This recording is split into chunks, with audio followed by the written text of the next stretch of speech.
अस्सलाम वालेकुम। तो 1,20,000 के बजट के ऊपर क्या मैं अपने लिए इन्फिनिक्स नोट 50 प्रो प्लस को खरीदूंगा या फिर नहीं खरीदूंगा। एग्जैक्टली सेम प्राइस के ऊपर हमें सैमसंग गैलेक्सी A36 भी मिलता है। तो आप लोगों के लिए रेफरेंस के तौर पर चीज़ों को अंडरस्टैंड करना काफ़ी ज़्यादा ईजी हो जाएगा, क्यों खरीदना चाहिए क्यों नहीं खरीदना चाहिए। सबसे पहले बात करते हैं कि मैं 1,20,000 रुपये लगाकर इन्फिनिक्स नोट 50 प्रो प्लस को क्यों खरीदूंगा।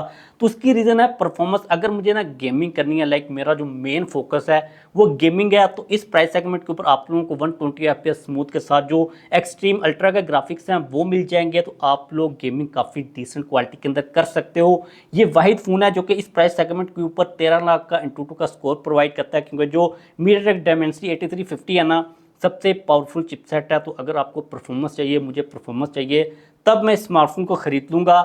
इसके अलावा मैं स्मार्टफोन को बिल्कुल भी कंसिडर नहीं करूंगा। उसके काफ़ी ज़्यादा रीजंस हैं। ना बाय करने की पहली सबसे बड़ी रीज़न है 1,20,000 का प्राइस टैग और इन्फिनिक्स की ब्रांड वैल्यू। देखें, 1,20,000 के प्राइस टैग के ऊपर सैमसंग का फ़ोन तो समझ में आता है, लेकिन इन्फिनिक्स का फ़ोन बिल्कुल भी समझ में नहीं आता।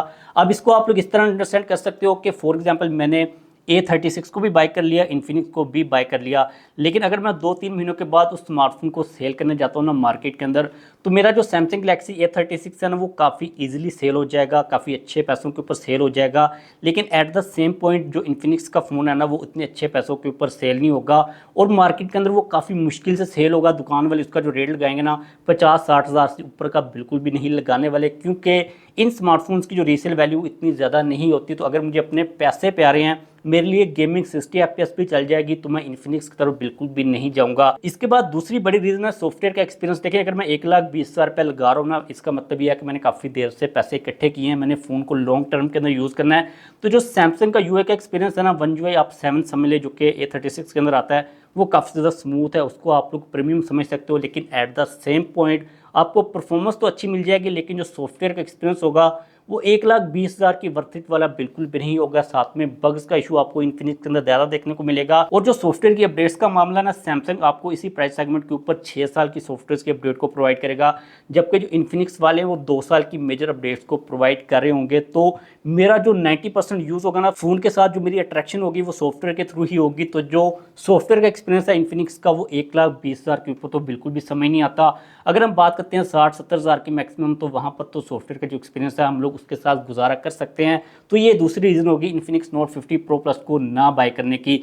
इसके अलावा जो फ़ोन है ना वो काफ़ी अच्छी बिल्ड क्वालिटी के अंदर आता है, आपको मेटेलिक बिल्ड मिल जाती है, लेकिन इस स्मार्टफोन के अंदर IP64 की रेटिंग प्रोवाइड की गई है। At the same point IP67 की रेटिंग हमें सैमसंग के अंदर मिलती है। तो यहाँ पर मेरी पर्सनल चॉइस के अंदर IP67 की जो रेटिंग है ना वो ज़्यादा इंपॉर्टेंट है। इसके अलावा अगर हम बात करते हैं डिस्प्ले के एक्सपीरियंस की, तो डिस्प्ले के जो नंबर्स है वो काफ़ी ज़्यादा कमाल के 144 हर्ट्स का हमें डिस्प्ले प्रोवाइड किया गया, जो कि सैमसंग 120 हर्ट्स का रिफ्रेश रेट प्रोवाइड करता है। लेकिन जो सैमसंग के डिस्प्ले के अंदर आप लोगों को कलर्स मिलेंगे, ट्यूनिंग मिलेगी, वो एज़ कम्पेयर टू इन्फिनिक्स काफ़ी ज़्यादा बेहतर होगी। अगर कैमराज की बात कर ली जाए, तो कैमराज की क्वालिटी आप लोगों के लिए सब्जेक्टिव हो सकती है, क्योंकि जो इन्फिनिक्स की ट्यूनिंग है, प्रोसेसिंग है, स्किन के ये कलर्स को कैप्चर करता है, वो सैमसंग के हिसाब से थोड़े से डिफरेंट करेगा। लेकिन पॉइंट बात करने का ये है कि ये वाला जो स्मार्टफोन है ना ये पावरफुल है, फीचर इसके अंदर काफ़ी ज़्यादा मिलते हैं। फॉर एग्जांपल आप लोगों को 50 वाट की तो वायरलेस चार्जिंग मिल जाती है, जो कि सैमसंग के अंदर 45 वाट की तो टोटल वायरलेस चार्जिंग मिलती है। तो यहाँ पर मेरे लिए पर्सनली तौर पर अगर मैं 1,20,000 रुपये लगा रहा हूँ ना, तो मेरे लिए सेटिस्फैक्शन काफ़ी ज़्यादा इंपॉर्टेंट है। मैं फ़ोन को जब सेल करूँ तो मुझे रीसेल अच्छी वैल्यू मिलनी चाहिए।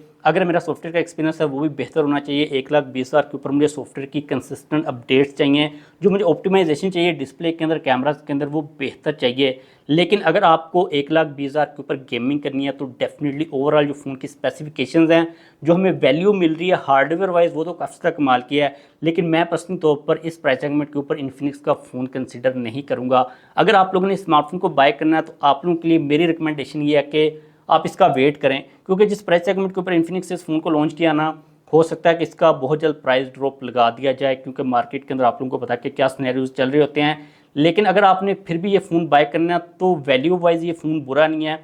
लेकिन अगर हम बात करते हैं इसकी ब्रांड वैल्यू की, तो इतनी ज़्यादा नहीं है। आप लोगों ने अगर बाय करना है, परफॉर्मेंस को आपको चाहिए अच्छी, आपने गेमिंग करनी है, तो आप लोग डेफिनेटली बाय कर सकते हो। ये मेरा थोड़ा सा एक डिफरेंट टाइप का पर्सपेक्टिव था। मैंने आप लोगों के लिए वीडियो इसलिए बनाई ताकि आप लोग चीज़ों को अंडरस्टैंड कर सकें, क्योंकि जो गेमिंग की भी आपको परफॉर्मेंस मिलेगी ना, इन्फिनिक्स का जो ओवरऑल सॉफ्टवेयर का एक्सपीरियंस है वो कितनी कंसिस्टेंट गेमिंग को प्रोवाइड कर सकेगा, वो एक अलग टॉपिक है। हम लोग कोशिश करेंगे इसका रिव्यू कर लें। लेकिन अभी तक के लिए मेरे थॉट्स ये हैं, अगर आपने स्मार्टफोन को बाय करना है, तो इन सारी चीज़ों को आप लोगों ने अपने माइंड के अंदर लाजमी तौर पर रख लेना है।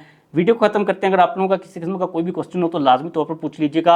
आप लोगों की क्या ओपिनियन है स्मार्टफोन के बारे में, आप लोग अपनी ओपिनियन का इज़हार भी लाजमी तौर पर कीजिएगा। जाने से पहले इस वीडियो को लाइक कर दीजिएगा और चैनल को भी सब्सक्राइब कर लीजिएगा।